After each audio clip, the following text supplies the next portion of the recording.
Here we go. All right, thank you for joining me here today. Then I'm Managing Director of Telly Sky. My team, unfortunately, have been that's enough. My team, unfortunately, have been losing me money left, right, and centre over the last few contracts that we had. I do believe I've got some very talented people in my organisation. However, I don't know why they're not delivering against what we're saying within our contracts, and therefore losing me money. So I'm interested in what you have to say. I'm a novice to all of this project management stuff. It seems to have some good points in it. I'm not sure which is just buffoonery theory compared to what can really be put into practice. So maybe you can persuade me of that. All right, thank you. Thank you, Tom. I'd just like to start off by saying it's an absolute pleasure to be here. My colleague, my name is Ellis Howard, partner of CPM Limited. My colleagues here, James Bennett and Iain Graham. I'll just start off with just to give you a brief summary, a refresher of the last report we did for you. The origins of project management, roles of the project managers, key characteristics, and the professional qualifications of project managers. Thank you very much. Just give me a second to look at this. Just give me a second.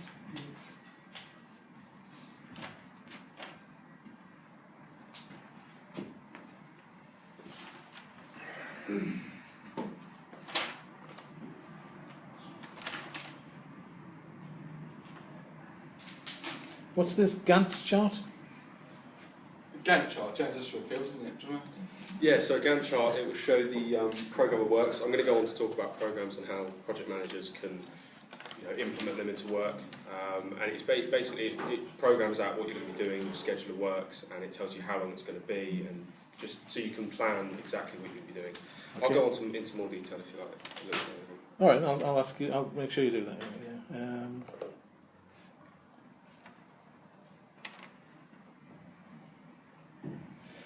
Yeah, I think I recognise some of these roles and characteristics of project managers within my team. I'm not sure they're all qualified to these sort of acronyms. I don't know what they all are. I see some characteristics, not all of them. I see that they do some roles, but not all of those. But yeah, that's a helpful backgrounder for me. I'll refer to that as you continue. But yeah, continue. Great. Iain, do you want to kick us off? Yes. Are we talking about the duties and responsibilities of a project manager? You have already said that you have project managers in your team and you have a good team in your company, but we think we can help with a bit more of your success. The main role of a project manager is the successful initiation, planning, design and execution, including the monitoring and control and the closure of a project. A project manager is a person responsible for making decisions, large and small. Maybe where you're going wrong, your project managers can't make the key decisions between design and the construction team. You don't want a project manager who's just going to be a yes man all the time. Can you do this? Yes. Can you do this? Yes. Because they're going to get bogged down and they can't do it. So a key role is being able to say no to certain things and prioritise what you need to do. They have an overall responsibility for the successful planning of the project. They need to be able to look forward. They need to look at risks on jobs that you're currently doing or are going to forwardly do and use their experience of what they've seen before. If they're planning for a programme, for example, and they know that a key item takes a while to get or is a risk item, they'll know to plan for longer because that's their expertise and they can do that. One of the biggest roles is motivation of the site staff and maintaining a good relationship between the design team and the site staff, because a building construction site is a stressful environment. If there's something wrong with the design, the site team are going to scream at the design team and that doesn't help anyone. So the project manager is there to cool down the site staff's anger with what the design team have done and get an example, find a solution to what the problem is and implement that on site. One of the key things that I think that you may need is they must be both commercially and site driven. So a lot of site staff will say, I need this now, I don't care what it costs, I need to get it done. But your project manager will obviously plan for that, know the cost and want to have a commercial head on so the business still makes money and your project's finished on time. Going on to the responsibilities, I've already mentioned the planning. They need to manage the day-to-day working of the site staff.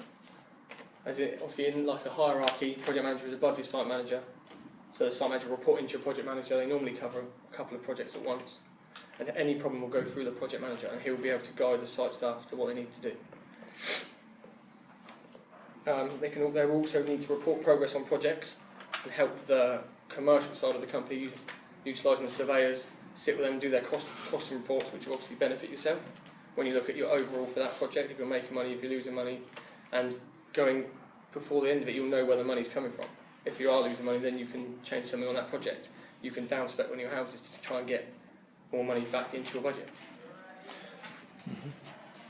A good example that I can describe a good project manager is if you look at Leicester's team last season. Design team is your defence. Your build is the striker. And your midfield is your project manager. Kante, he's left Leicester, they've gone down here, he's gone to Chelsea, and now look at the success they've got. So that's how I would describe a good project manager. They're hard-working, he knows his role, and he can be the difference between failure and success. Very good. Superb, Iain. Thank you. Next, we're going on to the fight between external consultants and internal teams. External consultants... We see it as a fight then? A comparison, apologies. The comparison between internal teams and external consultants, I do apologise. External consultants, fairly self-explanatory, the people that the client hires to do the work on their behalf. Internal teams, the people that they employ to work with them on a day-to-day basis. The current market, there are many disputes over money. When you hire external consultants for project management, every item of work that is done is estimated and scrutinised by that client. Any issues down the road that there's an incident on site and you don't know whose error it is, there's always going to be an issue with whose responsibility is it to pick up that fee. The Latham report, which James is going to go into later on, does go into more detail on this and how the report actually aims to reduce these disputes and encourages the client and the contractor to take responsibility. Nextly, we have proximity to the rest of the team. When you hire an external consultant, it can be limited, especially if you fall out with that consultant. I used to work for a company called Persimmon Homes, and they owed a current consultant about £400,000, and that company didn't want to do work for them, obviously, because they own so much money. Persimmon wanted to get completions, couldn't get those completions because the contractor just simply said no. Next, we move on to the liability. The liability, whether you can prove it or not, is on them. If there's a health and safety issue on site, it's not the client's responsibility to take action for it. It's the duty of the consultant, the external project manager. Next, we have specialism. Specialists in our areas. They're often employed for their specialist. They're often employed to be their specialist areas. Internal teams will often be limited to one practice or have limited knowledge because there's simply one project. The external consultant is broadly they've been working on the issue longer. That contracted to hit their target dates. Now, with an internal team, the emphasis isn't necessarily on those to hit their dates. An external consultant is when they're given the job, they're given it a price and they have to hit those exact target dates. A lot of companies that I know and I've worked for in the past have said they put in a contingency in the contract that says if you missed it by 1 day, you'll reduce 1% of the fee we agreed. So the emphasis is on the consultant to get that done. Yes, that's exactly what I'm looking for. Yes, a financial commitment, such as if the project if it's handed over to you lot, and the project loses money, you lose money. Exactly. If I lose money at the moment, my project management people, the people in that department, are still employed the next day, and I don't want to sack them. They're good people, but so you're giving me a clear commitment that if the project gets into troubles, you will lose money. If we make a mistake, yes. Okay. Next, could you move on from me? Internal teams. An internal team will have a better understanding, obviously, of the company, the organisation, and the structure of that organisation. When using an external consultant, they would have to have several briefings, several meetings that you'd probably have to pay before to come in and meet with you. Which can cause delay for the company to actually get on site and get to work. As I said before, the proximity, you're in, more often than not, you're in the same building as the design team, the production team, the whole lot. So it does help to have them there with you on the day. Costs. The cost of an external consultant, they are more expensive. If you pay them on a price that you agree, it's agreed, it may be good value for you, but ultimately you pay an internal team less, you pay them on a fixed salary. The only additions to that might be performance-based bonuses, things like that.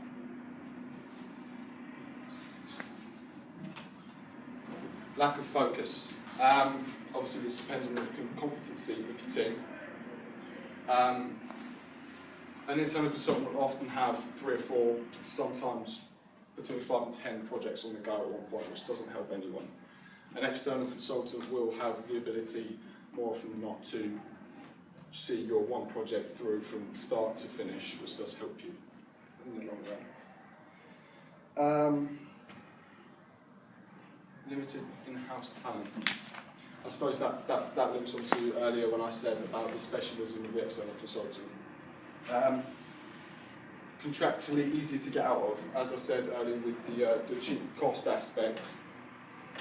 If you do fall out with your internal team, you can. I mean, you have good people. You don't want to sack them, but if push comes to shove and you do have to get rid of them, you can do that. With an external consultant comes in to manage your project.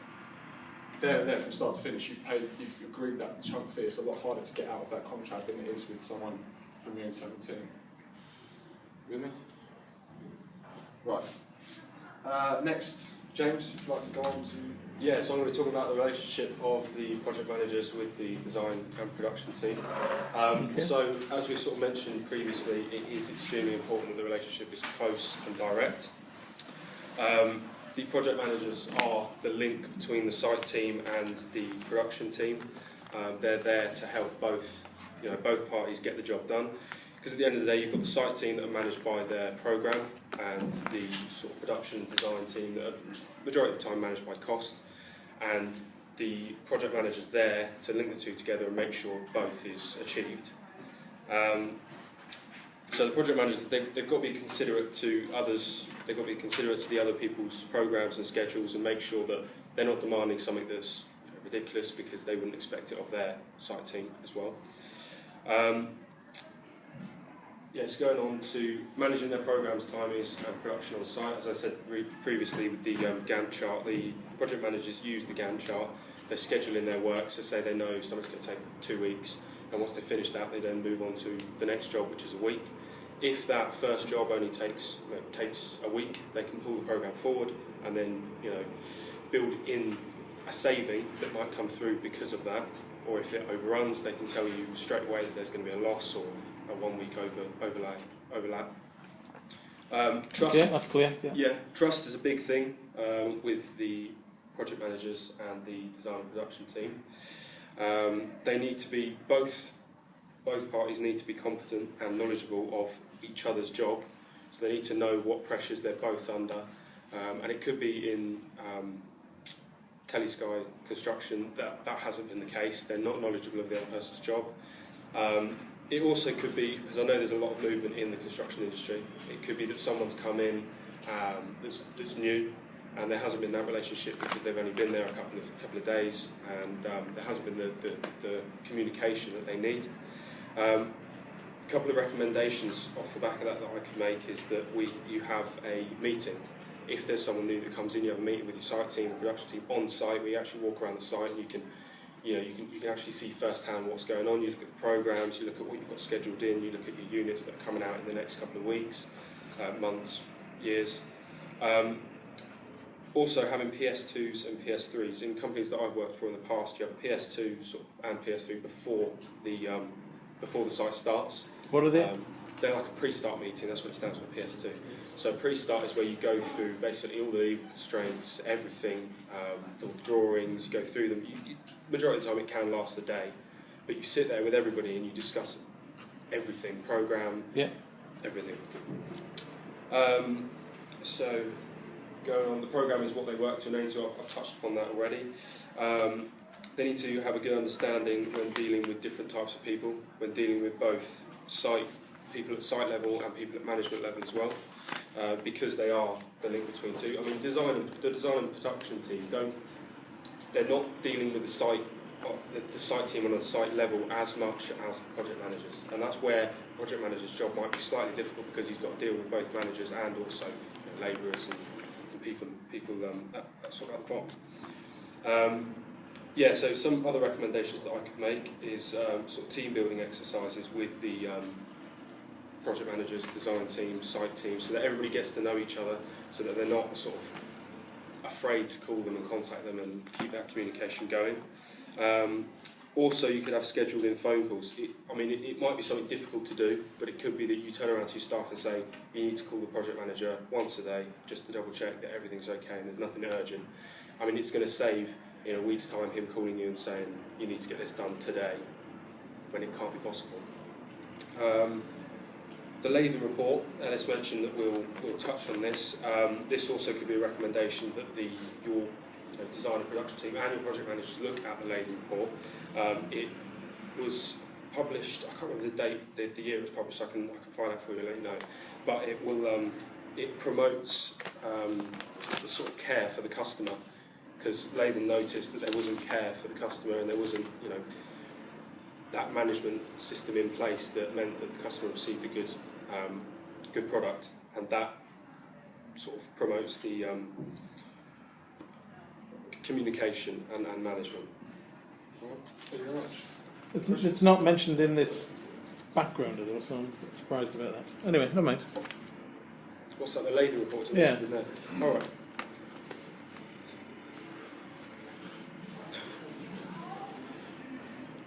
That's it. Any questions? Oh, that's it? Yep. Oh, okay. No, right, that's what have I got here? Questions.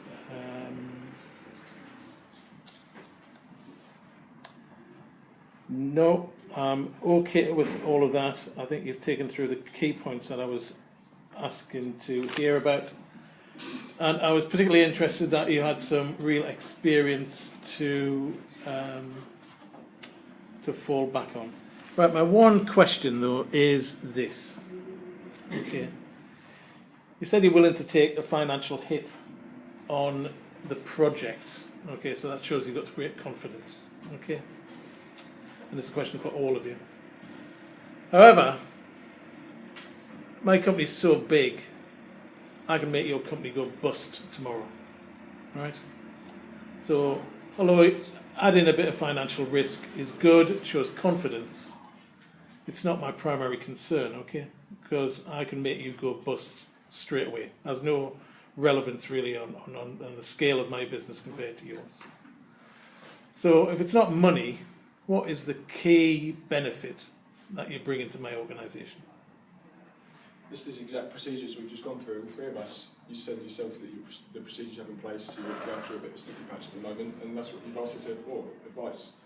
If you think we can go bust, then we can walk out the door and you don't have to work with us, but if you're happy with what we've just presented, and the information you feel you can drive forward and push your company forward, then we can do things. It's also, I think, pride, really, with sort of the job. And if you're giving your customers something that you're proud of, then you feel better in yourself, and the customers will more likely buy your product because they know it's a good product. My point of view is that we can come in and change it. There's a lot of people who in your company would be scared to tell you hard truths about what we think you're doing wrong, and we will come in as an external someone and do that for you. Okay, very good. Thank you very much.